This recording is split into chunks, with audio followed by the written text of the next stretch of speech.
Hello everyone, स्वागत है आप सभी का हमारे चैनल सबसे जल्दी सॉल्यूशन पर। दोस्तों, इस पार्ट में हम लोग जो हम पढ़ रहे थे क्लास 12 का चैप्टर नंबर 5 हिस्ट्री से, पाठ का नाम था जनपद से साम्राज्य की ओर। इस पाठ की श्रृंखला का अंतिम भाग देखेंगे और जितने भी शेष टॉपिक रह गए हैं, जितने भी रिमेनिंग टॉपिक है, उन सबको हम इस पार्ट में कंप्लीटली समझ लेंगे। ठीक है, तो आइए इस पार्ट की ओर बढ़ते हैं। तो बेसिकली इस वाले पार्ट में हम देखेंगे मौर्यों के अंतर्गत भारत या मौर्य प्रशासन, मौर्य काल में आर्थिक क्रियाएं कैसी थी, मौर्य काल का समाज एवं कला कैसी थी। तो इन सब बातों को हम इस लेक्चर में समझेंगे। मौर्य प्रशासन, आर्थिक क्रिया, समाज एवं कला।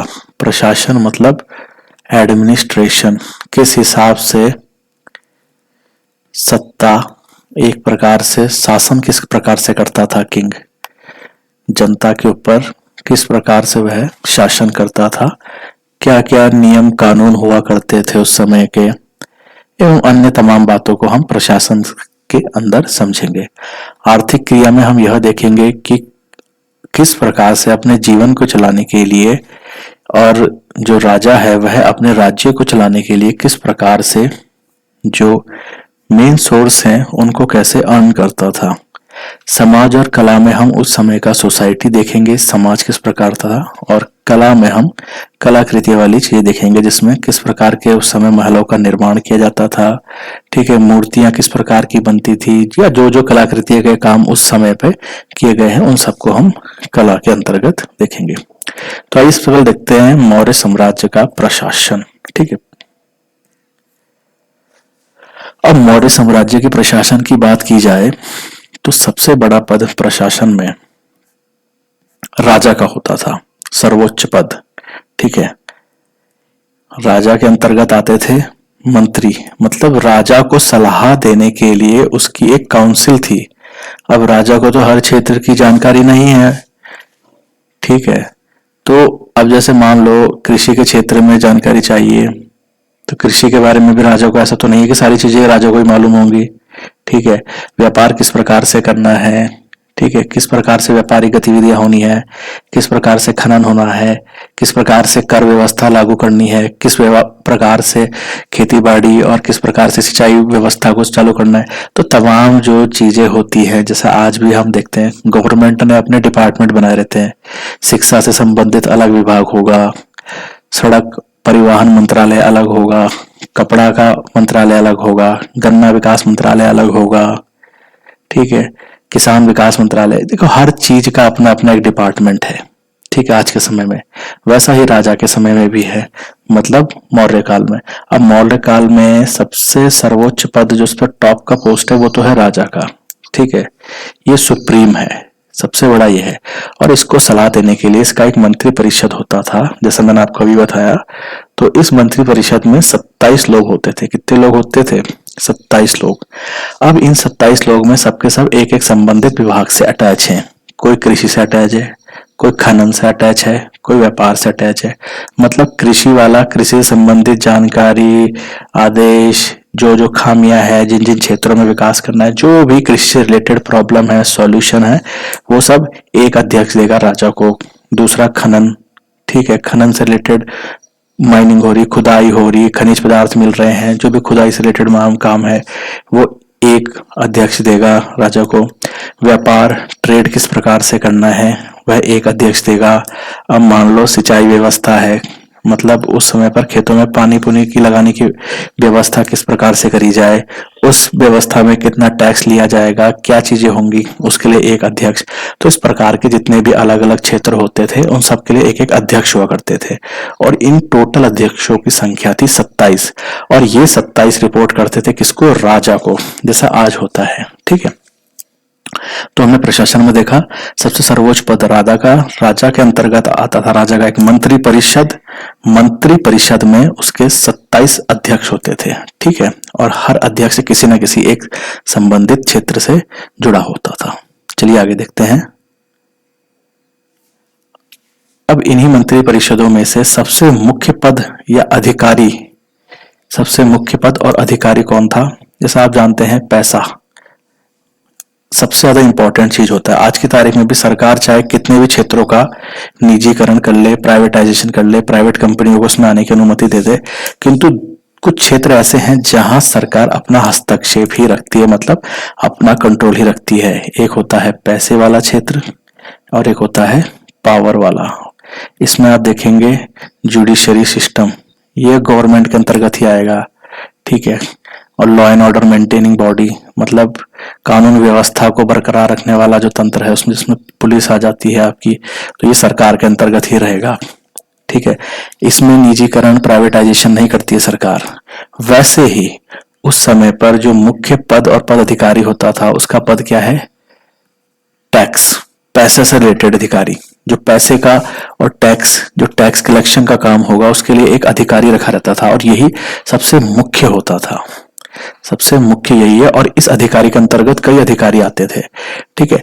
तो मौर्य काल में भी सबसे महत्वपूर्ण पद जो होता था वो था टैक्स कलेक्शन वाले ऑफिसर का, और इस टैक्स कलेक्शन ऑफिसर को क्या कहते थे? समहारता, समहारता, ठीक है। इसका काम क्या है? कर संग्रह अधिकारी, मतलब कर मतलब टैक्स, संग्रह का मतलब कलेक्शन, अधिकारी का मतलब ऑफिसर। तो टैक्स कलेक्शन ऑफिसर का काम जो करता था उसे कहा जाता है समाहर्ता, और अधिकांश अधिकारी इसी के अंतर्गत आते थे। मतलब जो टैक्स कलेक्शन का ऑफिसर है, जिसका नाम समाहर्ता कहते थे, इसके अंतर्गत बहुत से अधिकारी आते थे, ठीक है। तो आप समझ गए, जो राजा का अपना मंत्री परिषद है, उसमें से भी कुछ एक अधिकारी जो सबसे टॉप मोस्ट माना जाता था, उसमें से एक था आपका कर संग्रह अधिकारी, जिसको समाहर्ता कहकर संबोधित किया जाता था, ठीक है। क्लियर है इतना बात? चलिए आगे बढ़ते हैं। इसमें प्रशासन व्यवस्था में कुछ जासूस भी हुआ करते थे, स्पाई, खुफिया तंत्र, जैसे आज भी होती है सरकार की इंटेलिजेंस डिपार्टमेंट, गोपनीय जानकारी प्रदान करते हैं। आप देखते होंगे इसमें भी एक LIU होती है, लोकल इंटेलिजेंस यूनिट, जो आपके लोकल लेवल पर सारी सूचनाएं और जो गोपनीय जानकारी होती है उनको एकत्रित करते होते हैं, ठीक है। तो इसी प्रकार के इंटेलिजेंस डिपार्टमेंट उस समय पर भी होते थे। इंटेलिजेंस डिपार्टमेंट तो नहीं कहेंगे, किंतु कार्य उनका भी वही होता था जो इंटेलिजेंस डिपार्टमेंट आज करता है, खुफिया जानकारी एकत्रित करना। भाई राजा के शासन में क्या क्या हो रहा है, कहीं विद्रोह की भावना तो नहीं उत्पन्न हो रही है, कोई एक किसी प्रकार का कोई चाल चलन तो नहीं हो रहा है राजा के प्रति, या जो भी चीजें हैं राजा के क्षेत्र में, जो भी ऐसी कोई घटनाएं हैं जो गोपनीय रूप से घट रही हैं, जो शासन की नजर से दूर हैं, तो इन सब चीजों की जानकारी के लिए जासूस भी रखे हुए थे, ठीक है। तो मौर्य साम्राज्य में प्रशासन में कुछ जासूस भी हुआ करते थे, ये बात भी आपको ध्यान रखनी। अगर आपको मौर्य प्रशासन पर टिप्पणी करनी हो परीक्षा में, तो आप उसमें ये बात भी जरूर लिखेंगे, ठीक है। अब मौर्य साम्राज्य के पास अगर सेना की बात करी जाए, सेना, तो मौर्य साम्राज्य की जो सेना थी वो एक विशाल स्तर की सेना थी, मतलब काफी बड़ी थी, ह्यूज ह्यूज आर्मी पोजेस्ट करते थे, मतलब एक विशाल सेना थी इनके पास। किसके पास? मौर्य साम्राज्य के अंतर्गत। अब इस विशाल सेना के अंतर्गत क्या क्या चीजें आती थी वो देखिए। 9,000 हाथी थे इनके पास, 6 लाख सिपाही थे, 9,000 हाथी, 6 लाख सिपाही, 30,000 घुड़सवार सैनिक, मतलब यहाँ पर 6 लाख सैनिक हैं, सिपाही ये नॉर्मल सिपाही हैं जो पैदल वाले हैं, ये चलकर चलने वाले सिपाही है, ये घुड़सवार सैनिक है जो घोड़े पर चलकर जाते हैं, तो ये 30,000, और 8,000 रथ हुआ करते थे। तो आप देखिए कितनी विशाल सेना का संग्रह कर रखा है। इसी आधार पर मौर्य साम्राज्य के पास एक विशाल सेना थी, ऐसा कहा जाता है, ठीक है। आइए आगे बढ़ते हैं। अब देखिए, जैसे मैंने आपको पहले बताया, मेगास्थनीज ने अपनी एक पुस्तक लिखी थी इंडिका, यह मैं आपको पहले ही समझा चुका हूं। अगर आपने इससे पहले वाला पार्ट देखा है तो उसमें आसानी में मैंने आपको समझा रखा है। तो मेगास्थनीज ने अपनी इंडिका नाम की पुस्तक में एक सेना में समिति व्यवस्था का उल्लेख किया हुआ है। मतलब मेगास्थनीज ने अपनी पुस्तक में लिखा हुआ है कि मौर्य साम्राज्य में जो सेना होती थी उसमें समिति व्यवस्था होती थी। अब इस समिति व्यवस्था क्या हुई? अब समिति व्यवस्था का मतलब है कि इसके अंतर्गत कुल 6 समितियां बताई गई हैं। सुनते रहिए, आपको अभी सब समझ में आ जाएगा। समिति व्यवस्था के अंदर 6 समितियां बताई गई हैं और प्रत्येक समिति में 5 लोग होते थे। अब देखिए आप, जैसे ये एक डिपार्टमेंट हो गया, ये दूसरा डिपार्टमेंट, ये तीसरा डिपार्टमेंट, ये चौथा डिपार्टमेंट, ये पांचवा डिपार्टमेंट, ये छठा डिपार्टमेंट, ऐसे करके 6 डिपार्टमेंट है। आज भी अगर आप देखेंगे, कोई भी आप सेक्टर ले लीजिए, अगर आप एक प्राइवेट सेक्टर भी लेते हैं तो वहां भी अलग अलग डिपार्टमेंट बनाए रहते हैं। एक का टेक्निकल डिपार्टमेंट होगा, टेक्निकल से रिलेटेड जो प्रॉब्लम होंगी उसमें देखेंगी। एक पेंट्री डिपार्टमेंट, मतलब या किचन वगैरह से रिलेटेड, फूड आइटम से रिलेटेड जो डिपार्टमेंट है। एक का सफाई कर्मचारियों से संबंधित होगा, एक इलेक्ट्रिसिटी से संबंधित होगा, बिजली से संबंधित होगा। एक डिपार्टमेंट होगा आपका, आप मान लीजिए स्टेशनरी से रिलेटेड, ठीक है। इसी प्रकार से जैसे मैंने आपको बताया, एक टेक्निकल डिपार्टमेंट हो गया, एक किचन से रिलेटेड, फूड रिलेटेड हो गया, एक सफाई कर्मचारियों का विभाग। मतलब ये जो ब्लॉक बना रखे हैं, ये सबके सब अपने संबंधित क्षेत्रों में देखेंगे। अगर किसी डिपार्टमेंट में कोई टेक्निकल फॉल्ट आता है तो टेक्निकल फॉल्ट वाले डिपार्टमेंट को बोला जाएगा, भाई यहाँ पर ये प्रॉब्लम आ रही है, सर्वर काम नहीं कर रहे हैं, आप देखिए इसमें क्या प्रॉब्लम है। फूड से रिलेटेड कोई प्रॉब्लम है, खाने में कोई दिक्कत है, तो वो इस डिपार्टमेंट को बोलेंगे।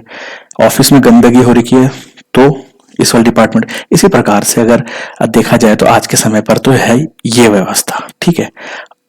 अब उस समय पर भी आप देखिए, बताया गया 6 समितियां होती थी, 6 डिपार्टमेंट होते थे सेना में, और हर डिपार्टमेंट में 5 लोग होते थे। जैसे मैंने आपको यहाँ पर बताया टेक्निकल, फूड का, इसका तो हर डिपार्टमेंट के अंदर 5 लोग हैं। 1 2 3 4 5, इसमें भी 1 2 3 4 5, इसमें भी 1 2 3, ऐसे करके 5 लोग होते थे। अब देखते हैं इस समय के डिपार्टमेंट में, जो हमने आपको दिखाया, आज के समय के डिपार्टमेंट में कुछ इस प्रकार की व्यवस्था होती है। मैंने एग्जाम्पल के तौर पर बताया। उस समय में जो 6 समितियां बोली जा रही हैं वो भी कुछ इस तरीके से ही होती थी। जैसे एक समिति का काम क्या है, पैदल से संबंधित, सेना में जो लोग पैदल चलते हैं उन लोगों से संबंधित सारा काम इनका, ठीक है। दूसरी वाली समिति का काम क्या है, हाथी से संबंधित जो कार्य होगा, ये दूसरी वाली समिति का कार्य। तीसरी समिति का कार्य क्या होगा, घुड़सवार से संबंधित, ठीक है। चौथे समिति का कार्य क्या होगा, वेतन से संबंधित, सैलरी, वेतन समझते होंगे आप लोग, सैलरी संबंधित। पांचवे का खाद्य, फूड, खाने से रिलेटेड। और छठे वाले का अस्त्र, वेपन्स, हथियारों से संबंधित। तो अब सेना में देखो, पैदल से रिलेटेड कोई प्रॉब्लम होगी तो ये वाले समिति देखेगी। हाथी से संबंधित कोई चीज है तो वो है ये वाला समिति देखेगी। घुड़सवार से संबंधित कोई समस्या है तो वह ये वाली समिति देखेगी। वेतन से संबंधित है तो ये समिति, खाद्य संबंधित 5वीं वाली देखेगी। अस्त्रों से संबंधित कोई भी समस्या है तो ये समिति देखी जाएगी। और इन हर समिति में 5 लोग हैं, 5 लोग हैं प्रत्येक समिति में। तो टोटल कितने हो गए, 6 × 5 = 30 लोग, ठीक है। तो आपको समझ में आ चुका होगा। दोबारा से एक बार देखो, मैगस्थनीज ने इंडिका पुस्तक में बताया है कि सेना में एक समिति व्यवस्था होती थी और कुल 6 समितियां होती थी और प्रत्येक समिति में 5 लोग होते थे।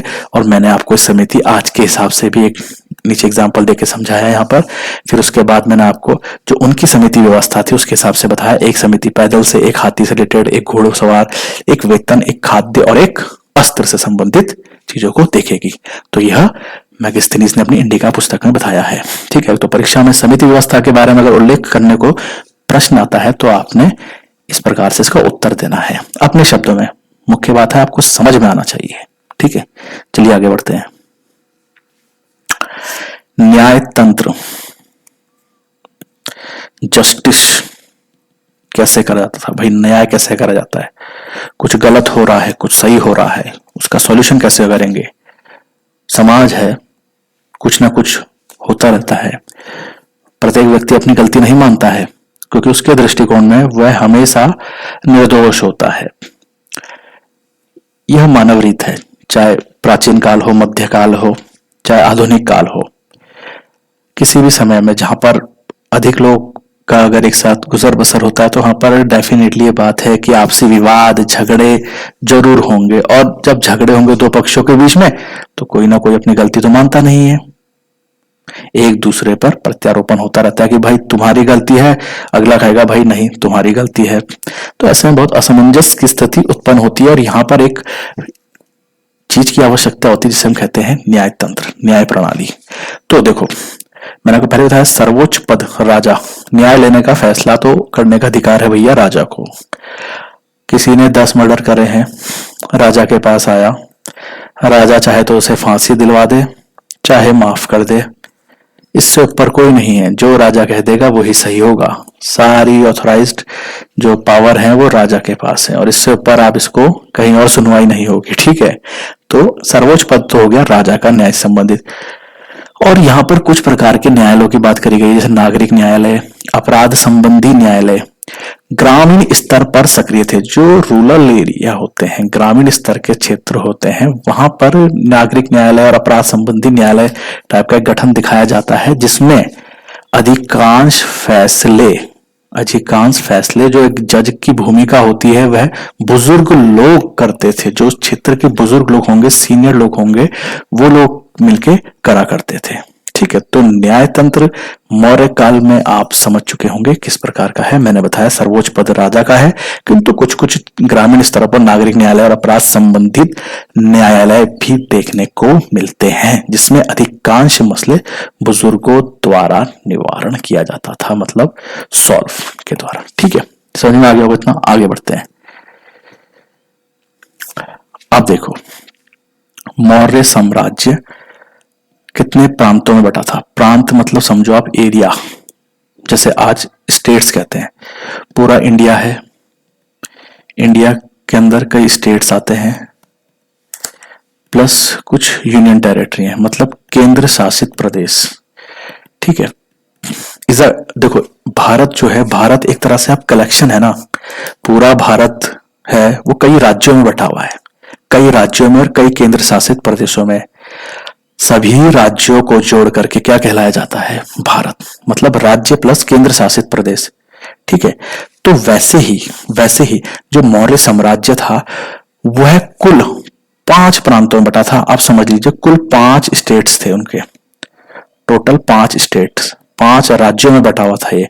अब वो राज्यों की सीमा काफी अधिक थी, आज की तरह नहीं। आज जो हमारे राज्य बने हुए हैं यह सब एक दूसरे से टूट टूट के बने हुए, जो आज की स्थिति है राज्यों की, जो टूट टूट के बने हुए हैं। पहले मान लो कोई एक बड़ा सा राज्य है, इतना बड़ा राज्य है, इस बीच में विवाद होते रहते हैं, तो क्या होता है सब भाई अलग अलग हो जाते हैं। इसको नया राज्य बना दिया, इसको दूसरा राज्य, तो एक ही बड़े से राज्य से 3 राज्य बन गए हैं। किंतु उस समय पे तो बड़े बड़े क्षेत्र हैं। तो जो मौर्य साम्राज्य है वो कुल 5 प्रांतों में विभाजित था, बटा हुआ था, ठीक है। अब आपको उन प्रांतों के नाम और उन प्रांतों की राजधानी समझनी चाहिए, ठीक है। तो ये याद रखें आप, जो मौर्य साम्राज्य है ये कुल 5 प्रांतों में विभाजित था, मतलब 5 प्रांतों को जोड़ करके बनता था मौर्य साम्राज्य। जैसे आज मैंने आपको बताया, अगर भारत को आप देखेंगे सारे राज्य और केंद्र शासित प्रदेशों को जोड़ दिया जाए तो एक भारत कहलाता है, ठीक है। तो उस समय के मौर्य काल के प्रांतों के नाम देखिए। पहला प्रांत है उत्तरापथ, जिसकी राजधानी है तक्षशिला। दूसरा प्रांत है अवंती, जिसकी राजधानी है उज्जैनी। आज भी होता है ना, राज्य होता है उसकी राजधानी होती है। आप भी जिस राज्य से बिलोंग करते हैं अपने राज्य का नाम देखिए और अपने राज्य की राजधानी देखिए, आपको सब समझ में आ जाएगा, ठीक है। गूगल से भी देख सकते हैं अगर आपको खुद नहीं मालूम है तो। तीसरा राज्य उस समय का दक्षिणापथ, जिसकी राजधानी सुवर्णगिरी। चौथा राज्य कलिंग, जिसकी राजधानी तोसली। 5वां प्रांत प्राची, जिसकी राजधानी पाटलिपुत्र, ठीक है। अब ये 5 प्रांत हैं। इन 5 प्रांतों का जो मुखिया होता था वो कोई राज परिवार का ही सदस्य होता था। जैसे आज अगर आपके स्टेट्स हैं तो स्टेट्स का मुखिया कौन होगा, टॉप चीफ मिनिस्टर, मुख्यमंत्री। सारा शासन प्रशासन उसी के अंतर्गत आता है, सचिवालय में वही बैठता है, उसी की पावर चलती है, ठीक है। तो उस समय का जो आप सीएम कह सकते हैं एक तरह से, जिसे मुखिया कहा जाएगा इन 6 प्रांतों का, वो कोई बाहरी सदस्य नहीं, वो राज परिवार का ही कोई सदस्य होगा और उसे कुमार कह करके संबोधित किया जाता था। उम्मीद करता हूं आपको सारी बातें आसानी से समझ में आ रही होंगी, ठीक है। अब दोबारा से एक बार इसको देखिए फटाफट। मौर्य साम्राज्य कुल 5 प्रांतों में बटा था। 5 प्रांतों के नाम मैंने आपको बता दिए, उत्तरापथ, अवंती, दक्षिणपथ, कलिंग, प्राची। साथ में साथ इनकी सबकी राजधानी भी है। और जो 5 प्रांत है, इन प्रांतों का जो मुखिया होता था वो कोई बाहरी सदस्य नहीं, राज परिवार का ही कोई एक सदस्य होता था जिसे कुमार कहा जाता था। ठीक है, इतना क्लियर होगा। चलिए आगे बढ़ते हैं। ग्रामीण स्तर पर हम लोग देख चुके थे प्रशासन कैसा था, मुखियाओं द्वारा, बुजुर्गों द्वारा किया था। ठीक है, अब शहर प्रशासन देखते हैं हम। नगर प्रशासन व्यवस्था कैसी थी, नगर में सरकार किस प्रकार से चलती थी। देखो, जो पूरा शहर है ये 6 संस्थाओं द्वारा संचालित किया जाता था। जो शहर वाला क्षेत्र है कुल 6 संस्थाओं द्वारा संचालित किया जाता था। प्रत्येक संस्था में 5 सदस्य होते थे। कितने होते थे भाई? 5 सदस्य होते थे। ठीक है, ये दूसरी चीज है, आप इसको समाहर्ता वाले से कंपेयर ना करें। ठीक है, वो अलग चीज है, ये अलग है। दोनों में फिगर्स सेम आ रहे हैं। इसमें भी 6 संस्था हैं और प्रत्येक संस्था में 5 सदस्य हैं। ठीक है, इजी है, ध्यान से समझिएगा आप। जो शहर प्रशासन है वो 6 संस्थाओं द्वारा संचालित किया जाता था और प्रत्येक संस्था में 5 सदस्य होते थे। ठीक है, एक और बात ध्यान रखिए, ये दूर दराज के एरिया में नहीं हो रही है बात, सिर्फ शहरी क्षेत्रों में। ठीक है, तो ये 6 संस्थाएं कौन कौन सी हैं? एक संस्था है उद्योग से संबंधित, एक संस्था है विदेशी मामलों से संबंधित, एक संस्था है जन्म एवं मृत्यु पंजीकरण से संबंधित, एक संस्था है व्यापार से संबंधित, एक संस्था है नीतियों से संबंधित और एक संस्था है कर संग्रह मतलब टैक्स कलेक्शन से संबंधित। ये डिपार्टमेंट है, ये डिपार्टमेंट समझिए। अब आज की तारीख में जैसे गवर्नमेंट होती है, एक टेक्सटाइल से संबंधित डिपार्टमेंट है, एक एक्सटर्नल अफेयर विदेश मंत्रालय टाइप का समझ लीजिए, ये बर्थ सर्टिफिकेट और डेथ सर्टिफिकेट जहां आपके बनते हैं उससे संबंधित डिपार्टमेंट, ये ट्रेड से संबंधित डिपार्टमेंट, ये नीतियां, ये पॉलिसीज से संबंधित डिपार्टमेंट। ठीक है, ये टैक्स कलेक्शन जैसे इनकम टैक्स करता है। तो इस प्रकार के डिपार्टमेंट करके पूरा जो शहर का प्रशासन है वो है बांट रखा था और प्रत्येक संस्था में 5 लोग हैं, 1 2 3 4 5, इसमें भी 1 2, सब में देखिए आप, चाहे उद्योग डिपार्टमेंट उद्योग संस्था उसमें भी 5 लोग होंगे, विदेश संस्था में भी 5 लोग, जन्म एवं मृत्यु पंजीकरण में भी 5 लोग, व्यापार में भी 5 लोग, नीतियां में भी 5 लोग, इस प्रकार से कर संग्रह विभाग में भी 5 लोग। तो उम्मीद करता हूं आपको समझ में आ गया होगा। शहर प्रशासन नगर प्रशासन व्यवस्था 6 संस्थाओं द्वारा संचालित की जाती थी। चलिए आगे बढ़ते हैं। अब आती है बात मौर्य काल की अर्थव्यवस्था की। अर्थ मतलब पैसा, व्यवस्था मतलब अरेंजमेंट। पैसे का अरेंजमेंट कैसे होता था उस समय में, सिंपल बात, ऐसे समझिए। ठीक है, तो जो अर्थव्यवस्था है मुख्य तौर पर ये 3 चीजों पर निर्भर थी। जो गुजर बसर चल रहा है पूरे उस समय काल का मौर्य साम्राज्य का, ये 3 चीजों पर निर्भर थी। एक था कृषि, दूसरा था पशुपालन, तीसरा था व्यापार। कृषि आप समझते हैं एग्रीकल्चर, पशुपालन पशुओं को पालना, व्यापार ट्रेड चीजों का बेचना खरीदना व्यापार। ठीक है, इन तब चीजों को, इन तीनों चीजों को कलेक्ट रूप से एक साथ जोड़कर वार्ता नाम से का बुलाया जाता था। वार्ता के अंतर्गत 3 चीजें आती थी। ठीक है, क्लियर है इतना? चलिए आगे देखते हैं। कर टैक्स पर शासन निर्भर था। जो उस टाइम की एडमिनिस्ट्रेशन है, जो राजा है, राजा अपने पूरे क्षेत्र को, अपनी जनता की भलाई, जो भी समाज कल्याण के कार्य हैं, जो भी अपनी सेना का भरण पोषण है, उस सबके लिए पैसा कहां से लाएगा? सब खर्चा चाहिए ना, वो पैसा कहां से आएगा? वो सब पैसा आएगा भाई टैक्स से। टैक्स जैसे आज भी गवर्नमेंट क्या करती है, टैक्स से अर्न करती है हम लोगों से और उसी से हमारा इंफ्रास्ट्रक्चर और हमारा देश चलता है और मूलभूत आवश्यकताएं जितनी भी मनुष्य के विकास के लिए जरूरी है उन सबको पूरा किया जाता है। तो टैक्स पर निर्भर उस समय का भी शासन प्रशासन था। ठीक है, अब ये टैक्स किस प्रकार से था? देखो, डेप्थ में जाएंगे तो बहुत सारी बातें हैं, आपके सिलेबस में जितना है उतना ही समझिए। टैक्स कई प्रकार के होते थे। आपकी पुस्तक में जो आपको दर्शाया गया है उसमें एक व्यक्तिगत कृषि, जो पर्सनल किसान लोग होते थे, समझिएगा बात को। फार्मिंग कृषि जो है सरकारी भी होती थी, प्राइवेट भी होती थी। ठीक है, अब जो सरकारी है, सरकार की बात तो छोड़ दीजिए, सरकार अपने से तो टैक्स नहीं लेगी ना। जो लोग प्राइवेट जो व्यक्तिगत कृषि करते थे, जो किसान होते थे, उनसे किस हिसाब से लगान वसूल, मतलब टैक्स किस हिसाब से वसूल किया जाता था? 1/6। मतलब अगर 6 kg आपने किसी चीज का उत्पादन किया है, आपकी फसल 6 किलो हुई है, तो 6 में से 1 किलो आप दे देंगे भैया किसको? राजा को। किसके तौर पर? टैक्स के रूप में। आई बात समझ में? ठीक है, एक तो ये था व्यक्तिगत रूप से, एक तो टैक्स ये था व्यक्तिगत रूप से। ठीक है, ठीक है, बात क्लियर है। दूसरा आता है सिंचाई के लिए भी कर लिया जाता था। मतलब कोई दूर दराज एरिया है, खेत है, पानी की व्यवस्था है, पानी कहां से लाया जाए, तो क्या करा था, झीलों का निर्माण कराया रहता था जहां पर पानियों का संग्रह किया जाता था, पानी रहता था बहुत सारा, और वो पानी नहरों के माध्यम से उन खेतों में डाला जाता था। लेकिन सरकार मुफ्त में तो देगी नहीं भाई, तुम्हें उस सिंचाई जो तुमने यूज करी उस झील से, तुम उसका दोगे टैक्स। ठीक है, तो आप टैक्स इसका भी दोगे जो अगर आप सिंचाई यूज करते हो तो। ठीक है, क्लियर है बात। चलिए आगे बढ़ते हैं। किसानों को अन्य प्रकार के कर भी देने होते थे, लेकिन ये आपके सिलेबस में ज्यादा डेप्थ में नहीं है, तो आपको मैं इसमें ज्यादा पढ़ाऊंगा अभी नहीं। ठीक है, आपको बस वही दो याद रखने हैं, 1/6, 6 किलो पे 1 किलो, और सिंचाई व्यवस्था का इस्तेमाल कर रहे हैं तो उसका भी कर देंगे, बात खत्म, इससे बाहर कुछ नहीं पूछा जाएगा। अब देखो, सरकारी भूमि, जो समय की सरकार की भूमि होती थी, जो गवर्नमेंट प्रॉपर्टी है, जो सरकार की संपत्ति है, प्रॉपर्टी है, जो जमीन में मुख्य तौर पर, उस जमीन को कहा जाता था सीता। गवर्नमेंट प्रॉपर्टी को कहा जाता था सीता। और इस गवर्नमेंट जमीन जिसको सीता कहते हैं, इसकी देखभाल जो करता था उस अधिकारी को या अध्यक्ष कहा जाता था सीता अध्यक्ष। तो यह आपका इंपॉर्टेंट पॉइंट होता है, इसको याद रखें। ठीक है, अब सरकारी भूमि पर क्या होता था, कृषि होती थी।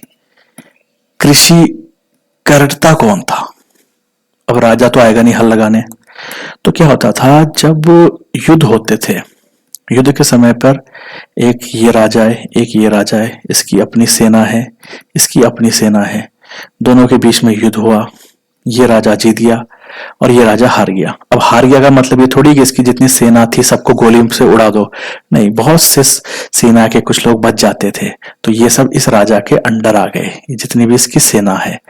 अब ये जो सरकारी जमीन कृषि है, इस पर जो काम करेंगे, ये कौन करते थे, युद्ध जीवित कैदी, जो युद्ध करते समय जो लोग बच गए, इन सबसे कराई जाएगी मजदूरी। चलो भाई आ जाओ, मजदूरी करो। जेल में भी ऐसा ही होता है, जब किसी कैदी को जेल में डाला जाता है तो उसे वहां बिठाया नहीं जाता है, उससे कार्य कराया जाता है। ठीक है, चाहे कारपेंटरी का कार्य करो, चाहे निलाई गुड़ाई खेती का कार्य करो, तो उसी प्रकार से उस समय पर भी जो सरकारी भूमि पर जो कृषि होती थी उसके लिए युद्ध जीवित कैदी और जो घनी आबादी वाले राजा के क्षेत्र होते थे, दूर दराज में बसे हुए, जहां पर कई आबादी रहती थी, बहुत पॉपुलेशन थी, वहां के लोगों को लाया जाता था और इन लोगों से यहाँ पर खेती करवाई जाती थी, जिसके बदले राजकोष में पैसा आएगा, मतलब सरकार के पास, राजा के पास पैसा आएगा। ठीक है, तो ये बात रही सरकारी भूमि को लेकर, जिसे सीता कहते हैं और जिसकी देखभाल करता है सीता अध्यक्ष, इसको कहा जाता है। ठीक है, अब देखो मुख्य फसल कौन कौन सी थी उस समय की, ये आपको ध्यान रखना है। चावल, गेहूं, गन्ना, तिल। तिल क्या होता है, तेल, तेल होता है ना, तेल, जो पूजा में मुख्य तौर पर तिल का इस्तेमाल किया जाता है। तो ये बीज होते हैं छोटे छोटे, इसकी फसल होती है, छोटे छोटे बीज होते हैं, इनको पिचका करके चक्की में से, इनमें से तेल निकाला जाता है। तो तिल की फसल बोई जाती थी, और दालें कई प्रकार की जो हम आज भी खाते हैं, उसका भी तरह से मुख्य फसल में वह आती थी। मुख्य उद्योग किस चीज की इंडस्ट्री मुख्य तौर पर बनाई जाती थी, क्या चीज का ट्रेड किया था, तो कपड़ा। कपड़ा सबसे ज्यादा इंपॉर्टेंट था उस समय पे, ध्यान रखिएगा। Textile, textile industry was the most important. ठीक है, उस समय का सबसे इंपॉर्टेंट था कपड़ा। और इस कपड़े का मैन्युफैक्चरिंग, निर्माण कहां होता था, वाराणसी, मथुरा, बंगाल, गांधार, उज्जैन। इतना याद रखना है। ठीक है, चलिए आगे बढ़ते हैं। खनन एवं धातु उद्योग, माइनिंग, खुदाई करना भाई जमीन की, तो वहां से अजीब प्रकार के मिनरल निकालना। धातु, लोहा बताया था फर्स्ट पार्ट में, इसी चैप्टर के, लौहयस्क वगैरह, जिसको चट्टानों में से कच्चे माल की फॉर्म में निकालो, गला वगैरह करके उसको आकार दो, अस्त्रों का, शस्त्रों का, और उसका फिर इस्तेमाल करो।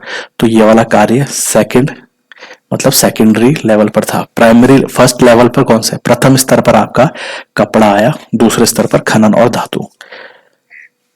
अब एक और बात इस समय को लेकर, किस समय का जो व्यापार था, ट्रेड किस हिसाब से किया जाता था। इतनी सारी चीजों के ऊपर आप देख रहे हैं प्रोडक्शन हो रहा है, तो इसका जो एक्सेस होता था उसको बेचा जाता था। कैसे, नदी और भूमि मार्ग, नदियों के रास्ते से और समुद्री रास्तों से, नदियों के रास्ते से। ठीक है, क्लियर इतना, तो आप इसको नदी लिख लो या समुद्री रास्ते से, समुद्री रास्ता या भूमि मार्ग। ठीक है, मुख्य व्यापार केंद्र, मेन ट्रेडिंग पॉइंट। आज भी अगर आप देखेंगे इंडिया में तो मेन ट्रेडिंग पॉइंट आप किस किस को कह सकते हैं? दिल्ली कह देते हैं, गुजरात कह देते हैं, जो अपने अपने क्षेत्रों से संबंधित हैं और इंटरनेशनल लेवल पे भी यहीं से ट्रेड किया जाता है। तो उस समय पर जो सबसे इंपॉर्टेंट व्यापारिक केंद्र है वो था तक्षशिला। आज ये तक्षशिला आपका पाकिस्तान में है, ठीक है। आज अगर लोकेशन देखेंगे मैप में इसको तो आपको ये पाकिस्तान में मिलेगा। तो उस समय तो डिवीजन हुआ नहीं है, बंटवारा हुआ नहीं है भारत का, ठीक है। तो ये तक्षशिला नाम की जगह जो है ये मुख्य व्यापारिक केंद्र था, जो मध्य एशिया मतलब सेंट्रल एशिया, मतलब सिंपल बात भारत के यहाँ पर है ये, और बाकी पूरे एरिया में एशिया में कहीं भी जाना हो तो तक्षशिला सबसे ज्यादा इंपॉर्टेंट है, ठीक है। ये हुई मुख्य व्यापारिक केंद्र की जो तक्षशिला में था। और समुद्री बंदरगाह, जैसे मैंने आपको बताया, व्यापार समुद्री रास्तों से और भूमि मार्ग से, मतलब जो नदियों वाला रास्ता पानी है जहां पर नाव के रास्ते से वहां से व्यापार करा जा रहा है, तो समुद्री बंदरगाह। अब बंदरगाह क्या होता है? देखिए ट्रेन का क्या होता है, अगर आप ट्रेन से व्यापार कर रहे हैं तो ट्रेन के पॉइंट होते हैं, जंक्शन पॉइंट होते हैं, रेलवे स्टेशन होते हैं, जहां पर से ट्रैक्स बदले जाते हैं, एक ट्रेन दूसरी जगह जाती है, दूसरी तीसरी जगह। वैसी बसों का क्या होता है? आईएसबीटी होता है प्रत्येक क्षेत्र में, इंटर स्टेट बस टर्मिनल, ठीक है, जहां से बसों का परिवहन का, ठीक है, संचार होता है एक जगह से दूसरी जगह जाने का। एयरपोर्ट होते हैं डोमेस्टिक और इंटरनेशनल, राष्ट्रीय और अंतरराष्ट्रीय। राष्ट्रीय क्या होगा? भारत के अंदर अंदर जो एयरवेज जाएगी उसके लिए, इंटरनेशनल जो बाहरी देशों में जाएगी। तो ऐसा ही आप समझिए, अगर आप समुद्र के रास्ते, पानी के रास्ते करते हैं व्यापार तो उसे क्या कहेंगे? बंदरगाह। यहाँ पर सारी नावें खड़ी रहती हैं, आप सिंपल ये समझिए। अब यहां पर से आप अपना सामान इस नाव में डालिए और चले जाइए भाई जहां जाना है आपको, ठीक है। इसी प्रकार के जो, जैसे मैंने आपको एग्जांपल दिए बस का, ट्रेन का, एयर का जो स्टॉप्स होते हैं, वैसे समुद्री बंदरगाह से बोलते हैं जो पानी के रास्ते से व्यापार करा जा रहा है, या आप एक तरह से उसको ट्रैवल कर रहे हैं, जो भी है, तो उसे कहते हैं बंदरगाह। यहाँ पर सारी नाव वगैरह, बोट वगैरह, शिप्स वगैरह खड़े रहते हैं जो पानी में चलते हैं। तो समुद्री बंदरगाह उस समय के मौर्य काल के दो इंपॉर्टेंट थे, याद रखना, ठीक है, दो इंपॉर्टेंट थे। एक है ताम्रलिप्ति, दूसरा है भारूच। ताम्रलिप्ति कहां पर है? ये भारत के पूर्व में है और पश्चिम बंगाल है। क्लियर है? भारत के नक्शे में अगर आप इंडिया का नक्शा देखेंगे तो इस तरफ ये है, ठीक है। और दूसरा आता है भारूच। भारूच कहाँ है? गुजरात में। आज की तारीख में अपना गुजरात नक्शे में देखेंगे तो आपको मिल जाएगा। गुजरात कहां पर आता है आपका? इस वाले क्षेत्र पे। अगर आप इंडिया का नक्शा देखेंगे तो इस तरफ पे गुजरात है। दोनों देखना आप, एक जैसे मैंने आपको बताया इंडिया के मैप में यहाँ पर तो गुजरात वाला आ गया, ये भारूच, और इस तरफ वाला ये आ गया आपका पश्चिम बंगाल वाला ताम्रलिप्ति। इस तरफ पूरा क्या है? अरब महासागर तो है, तो नदियों से जा रहे हैं। क्लियर कट बात, ठीक है। आगे बात समझ में, चलो आगे बढ़ते हैं। शिल्पकला, कारीगरी उस समय की, जो समय के कारीगर लोग होते हैं, कारीगर बोला जाए तो आप देखिएगा लकड़ी पे काम कर रहे हैं, बड़े ही लोग हैं, आभूषण बना रहे हैं, अलग अलग प्रकार के पत्थर है, नग हैं, इन सबको माला में पिरोकर आभूषण बना रहे हैं। तो ये कारीगर लोग हो गए। कोई मूर्ति कला बन रही, कोई मूर्ति बन रही है पत्थर को काट काट करके, ठीक है, तो वो भी कारीगर लोग कर रहे हैं। तो आपको बात समझ में आ रही होगी कि कारीगर किन्हें कहा जाता है। तो ये कारीगर लोग जो हुआ करते थे, ये लोग भी राजा को टैक्स दिया करते थे, राजा को भी टैक्स दिया करते थे। अब टैक्स किस हिसाब से? या तो भैया कैश में दे लो, या तो राजा का पैसा दो, या राजा को कुछ सामान दे दो, ठीक है। अब कोई मूर्ति बनाने वाला है, कमा रहा है पैसा, ठीक ठाक, पैसा देने के लिए नहीं है, तो वो क्या करेगा? भाई राजा को मूर्तियां दे दे, ठीक है। तो इसी प्रकार की चीजें थी, ठीक है।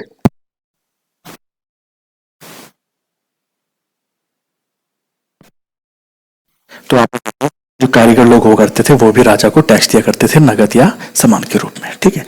अब एक बात और इंपॉर्टेंट इस समय में, जो कारीगर और व्यापारी थे, मतलब जो कारीगरी कर रहे हैं, मैंने आपको समझाया कारीगर कैसे, व्यापारी जो ट्रेड करते हैं, इधर का सामान उधर बेचना, उधर का सामान इधर, तो इन सब लोगों की अपनी यूनियन थी। यूनियन मतलब एक संघ बना रखा था। आज भी आप देखेंगे ना, बहुत सी जगह पर व्यापारी लोगों ने अपना एक संघ बनाया रहता है। कोई भी बाजार है तो वहां पर सारे व्यापारी लोग अपना आपस में मिलकर एक यूनियन बनाए होते हैं कि बाहरी आदमी कोई परेशान करेगा, पुलिस प्रशासन करेगा परेशान, कोई बाहरी आदमी आकर उनके चीजों को परेशान करेगा या कुछ भी चीजों में उनके अधिकारों का हनन होगा, तो ये सब यूनाइट हो जाते हैं, मिल जाते हैं और उसके प्रति ये प्रोटेस्ट करते हैं, धरना देते हैं, है ना, सरकारी कार्यालयों का कूच करते हैं, सरकार तक अपनी बात पहुंचाते हैं और ये लोग एक रजिस्टर्ड हो जाते हैं फिर, ठीक है। और जो उसी प्रकार से जैसे मैंने आज का बताया, तो उस समय पे कारीगर और व्यापारी लोगों का अपना एक यूनियन होता था, एक संघ होता था, ठीक है। और इस संघ का जो मेन आदमी होगा, जैसे प्रेसिडेंट बोलते हैं, आप अध्यक्ष बोलते हैं, आज भी आप देखते होंगे जो मैंने आपको बताया, तो वैसे ही जो अध्यक्ष होता था उसे उस टाइम पे प्रमुख नाम से बुलाया जाता था, प्रमुख नाम का दर्जा दिया जाता था, पोस्ट का नाम था प्रमुख। आज अध्यक्ष कहते हैं ना, अध्यक्ष साहब, हमारी यूनियन के सोसाइटी होती है, अगर आप में से कुछ लोग अपार्टमेंट्स में रहते हैं तो वहां भी आपकी एक सोसाइटी बनाई रहती है, जो एक उसका अध्यक्ष होगा, कोई भी समस्या होगी आप उनके पास बोलिए, वो सॉल्यूशन कराएंगे, ठीक है। तो ऐसा ही उस समय पर इनका भी एक संघ होता था और इस संघ का नाम होता था, गिल्ड कह लो, चाहे श्रेणी कह लो, चाहे श्रेणी कह लो, इन तीनों में से आप कोई भी नाम लिख सकते हैं, ठीक है। अलग अलग पुस्तकों में अलग अलग नामों से दर्शाया गया है, ठीक है। तो आपको याद रखना सिर्फ इतना है, कारीगर और व्यापारी लोगों का इस समय में मौर्य काल में अपना एक संघ होता था और इस संघ का जो अध्यक्ष होता था उसे प्रमुख कहा जाता था, ठीक है। ये नाम याद रखना बस, प्रमुख कहा जाता था, ठीक है। चलिए आगे बढ़ते हैं। अब बात आती है मौर्य काल में लोहा जो था, यह सर्वाधिक मात्रा में इन्होंने इसका मैन्युफैक्चरिंग करा, प्रोडक्शन करा लोहे का, क्योंकि सबसे ज्यादा डिमांड लोहे की थी। जैसे आपने देखा वैदिक काल के बाद जैसे ही महाजनपद काल वाला समय आ रहा है, जनपद से साम्राज्य की ओर, कृषि की बहुत अच्छी जानकारी हो गई थी और लोहे की उपलब्धता के कारण ही कृषि के क्षेत्र में बहुत ज्यादा इनको उपलब्धि हासिल हुई, क्योंकि घने जंगल काटने हैं तो भाई लोहे का इस्तेमाल, जंगलों को जला दिया, झाड़ियां जला दी, लेकिन उनके अवशेष जो जड़ें होती थी वो जमीन में रह जाती थी। अब वो कैसे निकालोगे, हाथ से थोड़ी खोदोगे, तो लोहे के बने हुए औजारों से वो निकालने में आसानी होती थी और जमीन बहुत अच्छी बन जाती थी।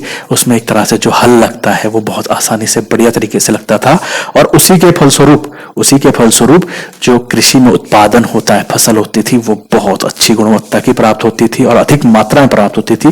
तो मौर्य काल में लोहा सर्वाधिक मात्रा में हुआ जाता था क्योंकि इसकी अधिक मांग थी। किसमें?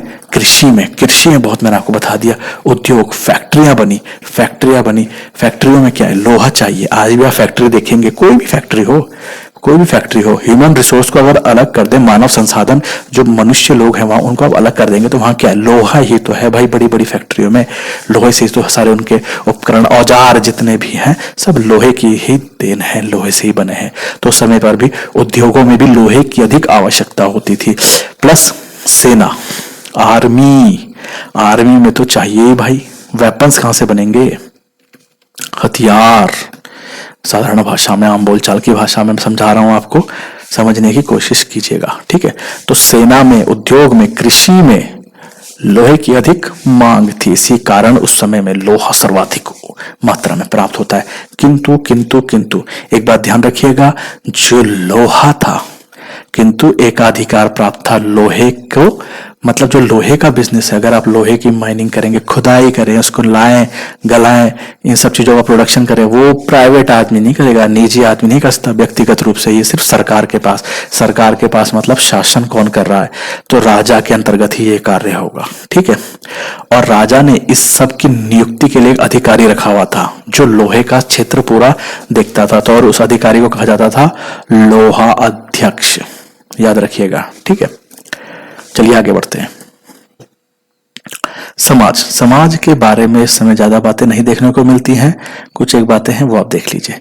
समाज में क्या है, वर्ण व्यवस्था का दोबारा से एक तरह के पुनर्जागरण दोबारा से स्टार्ट होने लग गई, ठीक है। जो ब्राह्मण, क्षत्रिय, वैश्य, शूद्र जो लोग थे, एक डिवीजन हो रखा था, ये दोबारा से देखने को मिलती है। और सबसे ज्यादा छुआछूत भी इस समय पर देखने को मिलती है कि ऐसी बातें समाज में अपना स्थान ग्रहण कर चुकी थी, ठीक है। तो समाज में केवल ये दो ही बातें हैं जिसमें एक वर्ण व्यवस्था दोबारा से देखने को मिलती है और छुआछूत की बातें भी देखने को मिलती हैं। चलिए आगे बढ़ते हैं। कला, आर्ट। आर्ट मैंने आपको पहले भी समझाया वीडियो के स्टार्टिंग में। अगर आज के भवन बनते हैं, आज के भवन का निर्माण है, किस हिसाब के डिजाइन है, देखिए अपने आसपास, ठीक है। आज से 10 साल पुराने घर देखिए कहीं, उसका डिजाइन अलग होगा। आज से 20 साल पुराने घर देखिए, उनका डिजाइन अलग। ऐसे ही अगर आप आज से 100 साल पहले देखेंगे घरों के डिजाइन, तो उनके अलग। तो क्या है, ये कला है जो वेरी करती है टाइम टू टाइम, ठीक है। तो उस समय में भी, उस समय की जो कला है उसके बारे में बताया गया है कि मौर्य काल में कला के कई स्रोत प्राप्त हुए। मतलब जो मौर्य काल की कला है वो हमें कैसे जानकारी मिलती है, तो उसके लिए बहुत से हमारे पास सोर्सेस आए हैं। पहली बात, जो मेगास्थनीज है, ये मैंने आपको पहले समझा दिया, ठीक है। मेगास्थनीज की जो इंडिका पुस्तक है उसमें उसने राजा के महल की सुंदरता का वर्णन किया है कि किस प्रकार से महल का निर्माण है, ठीक है। कहां पर उसमें आप देखेंगे कि महल के अंतर्गत राजा का अपना एक स्विमिंग पूल होता था इस टाइप का, ठीक है, स्नानागार, और राजा का अपना एक पूजा करने का एक स्थान है, ठीक है। या जो भी चीजें हैं, धार्मिक चीजें हैं, ठीक है। राजा का शयन कक्ष कैसा है, राजा का रसोईया कैसा है ना। तो ये सब चीजें का उसमें व्याख्यान किया गया है मेगास्थनीज की इंडिका में। तो इसमें क्या, उस समय की सुंदरता दर्शाई गई है। मतलब क्या है, आर्ट उस समय में किस प्रकार से कला कर रही है, वो बनावट कला ही तो कहलाएगी, ठीक है। और इन्हीं महलों के अवशेष प्राप्त हुए हैं पटना से, हमारे इतिहासकारों को। पटना आप सभी को पता है बिहार के अंतर्गत पड़ता है, ठीक है। और इस समय की कला का जो सबसे महत्वपूर्ण हमारे पास आज एक उदाहरण है वो आता है अशोक स्तंभ का। अशोक स्तंभ जो कि सारनाथ में है, ठीक है, बनारस के निकट। ये सबसे ज्यादा है इंपॉर्टेंट। अशोक स्तंभ जैसा आप स्क्रीन पर भी देख रहे होंगे, ये ही सबसे ज्यादा इंपॉर्टेंट है और उस समय की बनावट है, ठीक है। और आप सभी इससे भली भांति अवगत होंगे, कहीं ना कहीं जाने अनजाने में आपने ये देखा ही होगा अशोक स्तंभ, आप समझ जाएंगे क्या कहते हैं, ठीक है। तो इस सारनाथ में बनारस के निकट है और यह हमारा राष्ट्रीय प्रतीक भी है, मतलब नेशनल एम्बलम।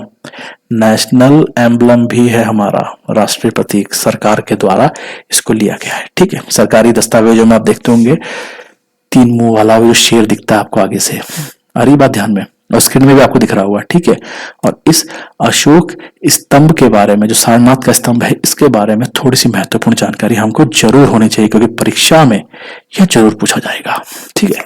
तो सारनाथ का स्तंभ कहकर के इसको संबोधित किया जाता है, इस नाम से भी जाना जाता है अच्छी तरह से। पहली बात इस स्तंभ के बारे में कि यह हमारा राष्ट्रीय प्रतीक है, क्लियर।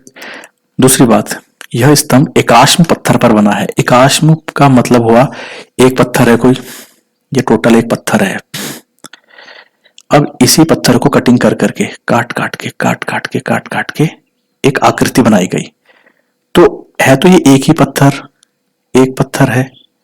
अब एक पत्थर को काट काट कर हमने एक डिजाइन बना दिया। तो एक ही पत्थर को काट करके जो एक स्मृति या कोई डिजाइन बनाया जाता है तो उसे कहते हैं एकाश्म। तो एकाश्म पत्थर पर यह निर्मित है। और यह जो पत्थर है ये कहाँ का है, ये चुनार नाम की जगह है जो कि मिर्जापुर उत्तर प्रदेश में पड़ती है, वहां का लाल बलुआ पत्थर बोला जाता है। तो उस पत्थर का इसमें प्रयोग हुआ है, ठीक है, क्लियर है बात। और बातें इस स्तंभ के बारे में कि इस स्तंभ पर 4 शेर बैठे हैं, पीठ सटाए। फ्रंट से आपको 3 दिखेंगे, एक बैक में होता है, ठीक है। दूसरी बात इस वाले स्तंभ के बारे में कि इसमें 24 तिल्लियां बनाई गई हैं। 24 तिल्लियां मतलब ऐसा ऐसा गोल चक्र है और इसमें ऐसे 24 तिल्लियां हैं, ठीक है। अरे बात समझ में, 24 तिल्लियां धर्म चक्र हैं इसमें, ठीक है। और इसके कोने पर 4 पशु बैठे हुए हैं। इसके कोने पर मतलब 4 पशु नीचे बैठे हुए हैं। और ये पशु कौन कौन से हैं, हाथी, घोड़ा, बाघ और वृषभ। तो सारनाथ के स्तंभ से संबंधित आपको यह जानकारी अवश्य होनी चाहिए, परीक्षा में इससे प्रश्न बनने की संभावनाएं बहुत अधिक है, ठीक है। चलिए आगे बढ़ते हैं। कला को ही आगे बढ़ते हुए कला के क्षेत्र में हम आगे देखते हैं कि गया नाम की जगह है एक बिहार में एक जगह पड़ती है गया नाम की जगह पड़ती है बिहार में। यहाँ पर बराबर की पहाड़ी है। बराबर की पहाड़ी का मतलब कोई पहाड़ी है, ये सब बराबर है, मतलब साइज में आप देखेंगे ना तो इस प्रकार की पहाड़ी है कुछ, ये पूरा बराबर है। तो इस समय में क्या कर रखा है, मौर्य साम्राज्य में क्या करा गया था कि इस पहाड़ को काट करके इसमें गुफाएं बनाई गई अंदर पूरा रहने के लिए। और इसमें 4 गुफाओं का निर्माण किया गया। पहाड़ को काटकर, बराबर की पहाड़ी को काट करके 4 गुफाओं का निर्माण किया गया। तो ये देखिए ना, आप समझ रहे हैं कला का मतलब, यही कला है, ये तो कला है, कलाकारी तो कहते हैं इसको। 4 गुफाओं का निर्माण किया गया। और ये 4 गुफाओं का निर्माण किसके लिए कराया गया? आजीविक संप्रदाय के लोगों के लिए, आजीविक संप्रदाय के लोगों के लिए, क्योंकि जो गया का जो क्षेत्र है वहां पर 4 महीने का समय ऐसा होता है कि लगातार बारिश होती है। तो ये आजीविक संप्रदाय के लोग कहाँ रहेंगे? उस समय इनको रहने का जो एक छत प्रदान करेगा तो वह यही गुफा करेगी जो बराबर की पहाड़ियों में है। ठीक है, तो ये भी आपको ध्यान रखना है। ठीक है, चलिए आगे बढ़ते हैं। पटना, पटना में, बिहार में एक जगह है पटना, यहां पर एक मूर्ति मिली है हमें। पटना बिहार में यहां एक जगह है दीदारगंज, दीदारगंज नाम की जगह से एक मूर्ति बरामद हुई है। ठीक है, पत्थर की मूर्ति है और इस मूर्ति को कहा जाता है दीदारगंज यक्षिणी या दीदारगंज यक्षी। आपको स्क्रीन पे दिख रही होगी मूर्ति जिस प्रकार से है। ठीक है, यह मूर्ति हमें इसी रूप में प्राप्त हुई है और यह अभी बिहार के एक म्यूजियम में रखी हुई है। ठीक है, तो दीदारगंज नाम की जगह से एक मूर्ति प्राप्त हुई जिसका नाम रखा गया है दीदारगंज यक्षिणी या दीदारगंज यक्षी। ठीक है, और बेहद प्रसिद्ध मूर्ति है। मौर्य काल की कला से संबंधित अगर आप बात करेंगे तो इस मूर्ति का उल्लेख जरूर होता है। ठीक है, मौर्य काल से संबंधित, और मौर्य काल से संबंधित है और इसीलिए जैसे चुनार के लाल बलुआ पत्थर का प्रयोग इस मूर्ति को बनाने में भी हुआ है, जो सारनाथ का अशोक स्तंभ था उसको, जो मैंने आपको बताया मिर्जापुर उत्तर प्रदेश नाम की जगह से वह पत्थर बरामद होता था। ठीक है, और इस मूर्ति के बारे में कुछ बातें आप स्क्रीन पर देख रहे हैं, ये वो मूर्ति है और इस मूर्ति के बारे में अब कुछ बातें। मूर्ति किसी स्त्री की है, पहली बात। इसके हाथ में चमर है, चमर इन द सेंस आप देखिएगा स्क्रीन में, चमर का मतलब हुआ जैसे गदा होता है, हनुमान जी का आपने गदा देखा होगा, तो गदे में एक पोर्शन तो हुआ उनका जिसे वो पकड़ते हैं, ऊपर एक बड़ा सा गुंबद टाइप का होता है पोजीशन जिससे वह किसी पे आक्रमण करते हैं हनुमान जी। तो जो गदा वाला पोर्शन है, ऊपर वाला आक्रमण, वहां पर आप देखिए कोई बाल है, कोई बाल है, और ऐसा बोला जाता है कि ये जो गदा है ये इविल स्पिरिट्स मतलब बुरी आत्माओं को भगाने के लिए झाड़ फूक वाले करते हैं ना, ऐसा एक झाड़ू टाइप का लगाते हैं जिससे बुरी हवा ऊपरी वगैरह को उतारते हैं। किसी व्यक्ति पर अगर कहा जाए कि भाई इस पे कोई ऊपरी हवा लग गई है, जादू टोना है, कोई बुरी आत्मा लग गई है, तो उसको उतारने के लिए जो यंत्र होता है एक औजार टाइप का होता है, तो वैसा ही से चमर कहा गया है। इस स्त्री के हाथ में चमर है। ठीक है, सुडोल आकृति में शरीर है इसका, इस स्त्री का। ठीक है, और ऊपर की स्थिति इसकी नग्न है, कोई वस्त्र धारण नहीं किया गया है। तो कला के क्षेत्र में मौर्य काल से संबंधित ये बेहद महत्वपूर्ण है दीदारगंज यक्षिणी मूर्ति। इसको आपको याद रखना है और समझना भी अच्छे से, और समझा मैं आपको चुका हूं, आपका काम है सिर्फ और सिर्फ इसको याद रखना। ठीक है, तो मेरे हिसाब से मैंने आपको पूरा चैप्टर कंप्लीट करा दिया है। अब इसमें आपका ज्यादा कुछ इंपॉर्टेंट नहीं रहता है। अब कला के क्षेत्र में हम लोग पूरी बातें देख चुके हैं। ठीक है, केवल अब हमारा एक टॉपिक बच जाता है कि मौर्य साम्राज्य का पतन कैसे होता है। केवल पतन कैसे होता है तो ये समझ लेते हैं। ठीक है, मौर्य काल का पतन, पतन का मतलब डिक्लाइन। एक समय पर राजा थे, हटा दिया सिंहासन से, अब तुम नहीं हो भाई राजा, मौर्य वंश सब कोई भी नहीं है। ठीक है, तो बात खत्म। तो अब इसको देखते हैं कि कैसे शुरू से लेकर एंड तक की कहानी हमें क्या क्या परीक्षा की दृष्टि से हमें याद होना चाहिए। स्टार्टर, फाउंडर, शुरुआत, संस्थापक कौन था? सीजीएम चंद्रगुप्त मौर्य, याद होगा आपको। इसने किसको मारा था? धनानंद को, याद है? तब ये आ गया था। ठीक है, चंद्रगुप्त मौर्य आता है। ठीक है, चंद्रगुप्त मौर्य के बाद अगला शासक कौन बनता है? बिंदुसार सेकंड नंबर पे, फिर आता है अशोक, फिर आता है कुणाल, फिर आगे दशरथ और संपत्ति। ठीक है, दशरथ और संप्रति। ठीक है, और इसके बाद भी कई आते हैं, वो ज्यादा इंपॉर्टेंट नहीं है। लास्ट वाला जो है भद्रथ, भद्रथ जो है मौर्य काल का अंतिम शासक, अंतिम राजा है, और इसकी हत्या कर दी जाती है इसी की सेना का जो ब्राह्मण सेना प्रमुख होता है पुष्यमित्र के द्वारा। ठीक है, तो हम अभी क्या पढ़ रहे हैं? मौर्य साम्राज्य का पतन। ठीक है, तो आगे देखते हैं इसी की कड़ी में आगे क्या कहानी बनती है। अब देखो, अशोक की मृत्यु के पश्चात हम क्या पढ़ रहे हैं कि मौर्य साम्राज्य के पतन होने का कारण क्या है। तो अशोक की मृत्यु जब हो जाती है, अशोक गया मर, अब इसका जो साम्राज्य है, जो एम्पायर है, ये 2 भागों में बट गया। ठीक है, एक तरफ का दशरथ देख रहा है, एक तरफ का संप्रति। दशरथ देख रहा है पूरब वाला एरिया और संप्रति देख रहा है उत्तर वाला एरिया। किंतु इन लोगों से बागडोर संभली नहीं गई, क्योंकि जो दूर दराज के क्षेत्र थे वहां पर इनकी पकड़ बहुत कमजोर थी, ये नहीं देख पाते थे। इनके क्षेत्रों से भी कई दूर दूर पर क्षेत्र बसे, वहां तक इनकी सत्ता नहीं चल पाती थी, ये लोग शासन नहीं कर पाते, देखभाल भी नहीं कर पा रहे। तो इसका रिजल्ट क्या निकला, उन दूर दराज के क्षेत्रों में वहीं पर से कोई एक शासक बन के उभर गया। ऐसे कई दूर दूर के क्षेत्रों में एक छोटे मोटे शासकों का उदय हो गया। आगे चलकर वही इनकी सत्ता से बाहर हो गए। सेना कमजोर पड़ गई थी। अशोक के काल में जब अशोक ने बौद्ध धर्म की और अपने धर्म की बातों को उल्लेख किया, तो वो इतनी ज्यादा डीपली बातें हो चुकी थी कि अशोक की जो सेना थी वो भी कमजोर पड़ गई थी। क्योंकि आप सभी जानते हैं, अगर सेना में आपको रहना है तो भाई आपके अंदर एक शक्ति होनी चाहिए, और आपको ये ज्यादा ये महात्मा और सन्यासी वाली बातों से काम नहीं चलता है। उनके अंदर एक जोश और एक उल्लास होना चाहिए, ठीक है। तो वो सब चीजों का कहीं ना कहीं जो धर्म की जो इन्होंने एक धर्म अपनाया था, उसके कारण उनकी अशोक की सेना भी कमजोर हो गई थी। ठीक है, ठीक है, बात क्लियर है। ठीक है, तो ये भी एक तरह से इसके डिक्लाइन का कारण माना जाता है। ठीक है, दूसरा एक और कारण कि आर्थिक संकट भी बहुत आ गया था, मतलब इकोनॉमिक क्राइसिस। मतलब अब क्या है, अशोक ने अपने समय पर बहुत दान दक्षिणा समाज कल्याण कार्य इतने ज्यादा कर दिए कि खुद ही कंगाली आ गई, गरीब हो गए। अब कैसे चलेगा? ठीक है, तो ये कुछ कुछ हम कारण पढ़ रहे हैं जो मौर्य साम्राज्य के पतन के बताए जाते हैं इतिहासकारों द्वारा। ठीक है, एक और बात बताई जाती है कि जो ब्राह्मण वर्ग था वो अशोक की नीतियों से बहुत परेशान था, क्योंकि जो धर्म अपना दिया था उन्होंने, उसमें स्पष्ट ही लिखा था कि भाई किसी पशु पर हिंसा नहीं करनी है। अब पशु पर हिंसा नहीं करनी है, इसका सीधा असर कहां पड़ेगा? ब्राह्मण वर्ग के लोग जो यज्ञ हवन कर्मकांड में पशुओं की बलि दिया करते थे, उनकी आमदनी तो हो जाएगी ठप, समाज में उनका स्टेटस हो जाएगा ठप।